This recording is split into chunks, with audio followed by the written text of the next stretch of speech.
This is your final warning as an empath. Some people don't love you, they feed on you. And the scary part is they'll call it connection while you slowly disappear. When I say feeding on your light, I'm not talking about anything mystical. I'm talking about something very real.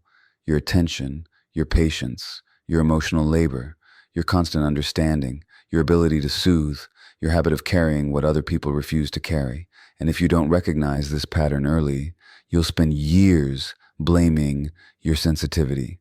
When the real issue is this: you've been surrounded by people who treat your empathy like a resource. Stay with me, because in a moment, I'm going to give you one sentence you can use that ends this dynamic without a fight. And near the end, I'll tell you the one thing most empaths are actually afraid of. And it's not people.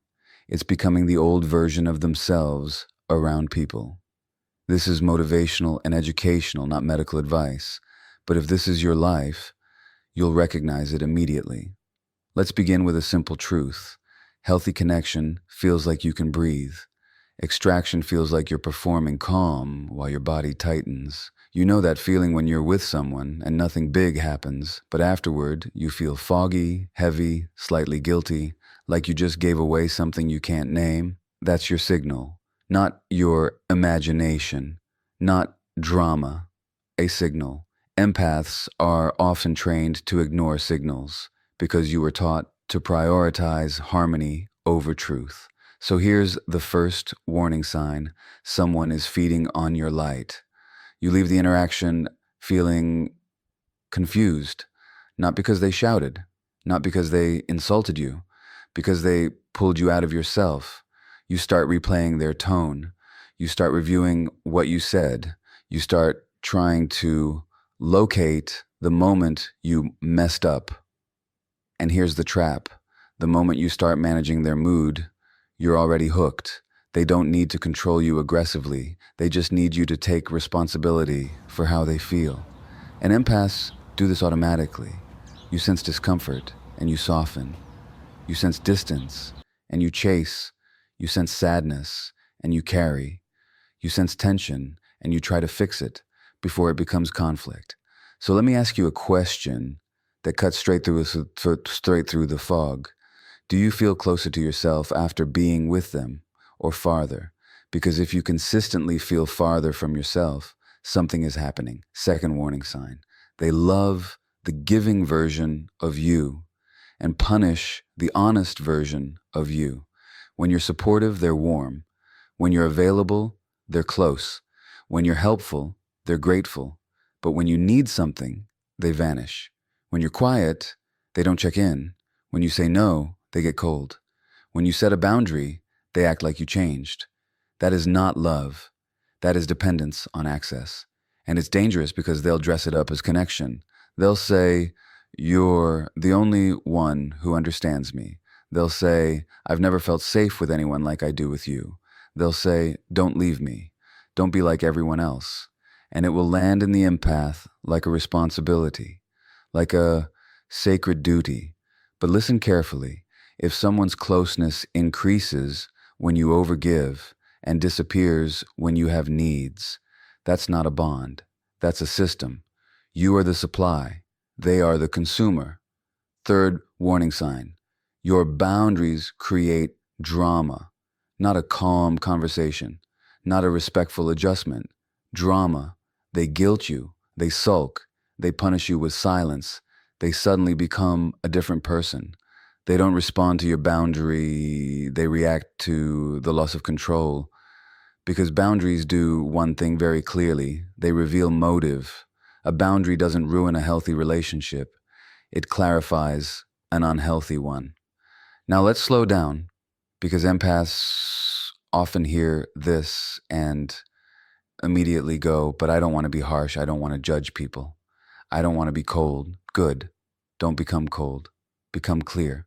Clarity is compassion with a spine. Clarity says, "I care and I won't carry you." Clarity says, "I can love you and still leave if this costs me my peace." And here's the deeper reason this keeps happening to empaths.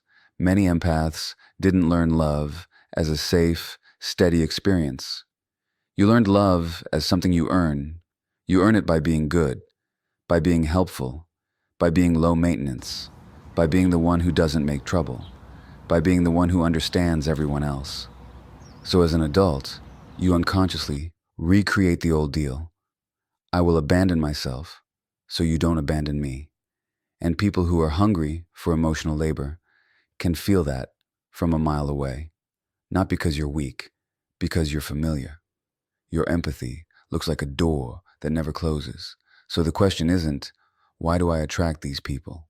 The question is, why do I keep giving access to the part of me that overfunctions? Because overfunctioning is how empaths get drained. You do the emotional work for two people. You explain their behavior to yourself. You make excuses for their lack of repair. You carry the relationship on your back and call it loyalty. And then you wonder why you feel tired, resentful, numb, or like you're losing your spark. Let me say it plainly. You're not tired because you care. You're tired because you've been caring alone. Here's a quick reset, because this is where attention usually slips. 3 signs you're not in love, you're in extraction. You feel confused afterward. They only bond with your giving self. Your boundaries create drama. If you're nodding right now, don't rush into anger. Rush into clarity. Now, I want to give you the most important distinction of this entire message. Healthy people feel relieved when you set a boundary, because it brings honesty into the room. Unhealthy people feel threatened when you set a boundary, because it blocks access. So if your simple, I need space, turns them into a stranger, that is information, not about you, about what the relationship was built on. And now I want to ask the second tension question. When was the last time you felt truly rested after being around someone you claim you love? Because love that costs your nervous system is not love. It's survival dressed up as romance, friendship, family duty, or loyalty. So what do? Not a speech, not a confrontation, not a long explanation. You change your pattern. There are 3 decisions that end this fast. First decision, stop giving instant access. Empaths trust quickly because you want to be fair. You want to assume good intent. You want to lead with openness. But your heart is not a public space. Let trust be earned slowly. Let consistency earn intimacy. Let respect earn closeness. Let effort earn access. If someone rushes closeness, rushes dependency, rushes emotional intensity, be careful. Rushing is often how people bypass discernment. Second decision, stop rescuing discomfort. This is where empaths get captured. You feel someone's sadness and you try to lift it. You feel their irritation and you try to soothe it. You feel tension and you start managing the room. But if you rescue people from their emotions, you train them to offload onto you. You become their regulator, their emotional container, their relief. So the next time you feel the urge to fix, ask yourself one question. Am I helping them grow or helping them avoid responsibility? Because some people don't want healing. They want relief. And relief is what they take from you. Third decision, stop mind reading as a form of protection. Empaths can turn perception into obsession. You decode every tone, every pause, every shift. You think if you understand enough, you can prevent pain. But prediction isn't peace. It's chronic stress. So instead of asking, what do they mean? What are they feeling? What's happening? Ask, how do I feel after being with them? Smaller, foggy, guilty, tense, drained. That's your answer. You don't need a perfect argument. You need a clear body truth. Now, I promised you one sentence you can use that ends this dynamic without a fight. Here it is.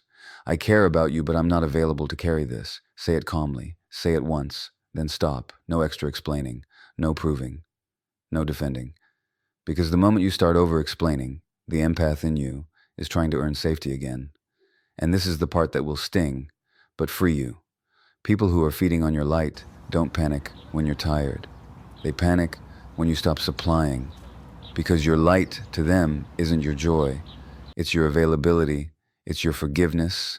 It's your willingness to be the bigger person every time. It's your habit of taking the blame just to restore peace. And if you keep doing that, one day you'll wake up and realize something terrifying. You've been loyal to people who were never loyal to you. They were loyal to access. Now let's address the fear that keeps empaths stuck. What if I'm wrong? What if I'm being unfair? What if they really do love me and I'm just sensitive? Here's the truth. If someone loves you, your boundaries won't destroy the relationship. They may feel discomfort, but they'll respect you. They'll repair. They'll adjust. They'll care about your nervous system, not just their needs. If someone benefits from you, your boundaries will expose it quickly. So you don't need to accuse anyone. You don't need to fight. You simply watch what happens when you stop overgiving. That's why this is a final warning, not because you need to become paranoid, because you need to stop sacrificing yourself to keep other people comfortable. You are not abandoning them. You are returning to yourself. You are not becoming cold. You are becoming honest. You are not too much. You've just been giving too much to places that don't honor it. So let this be your final warning and your freedom. Stop offering your empathy as proof of your worth. Stop confusing guilt with love. Stop staying in dynamics that require self-betrayal. Give your light to the parts of you that have been waiting quietly for years. The part that wants rest, the part that wants calm.